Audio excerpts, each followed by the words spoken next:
আজকে আমরা হঠাৎ ডিসাইড করলাম চিকেন রোস্ট বানাবো। সেই জন্য প্রথমে একটা গোটা চিকেনকে নিয়ে নিলাম আর সেটাকে লেবু আর লবণ দিয়ে 1 ঘন্টা জলে ভিজিয়ে রাখলাম।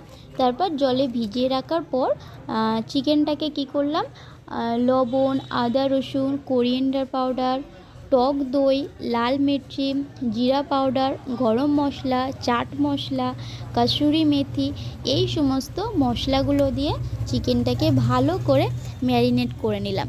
তারপর ম্যারিনেট করার পর 1 ঘন্টার জন্য রেস্টে রেখে দিলাম। তারপর আমাদের ছাদে ইট দিয়ে আমরা চুলা বানিয়ে নিয়েছি। তারপর ছোট ছোট কাঠ আর পাতা দিয়ে চুলাটাকে জ্বালিয়ে নিয়েছি। তারপর কড়াই বসিয়ে দিয়েছি। কড়াইটা যখন গরম হয়ে গেছে তখন আমরা তেল দিয়ে দিয়েছি। তারপর তেলটা যখন খুব গরম হয়ে গেছে, তেলটা যখন ফুটছে তখন আমরা চিকেনটা দিয়ে দিয়েছি।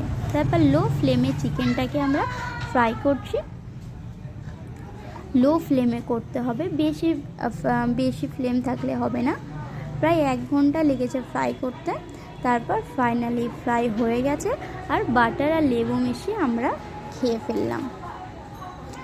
বেশ সুন্দর খেতে হয়েছে, আপনারাও চাইলে ট্রাই করতে পারেন।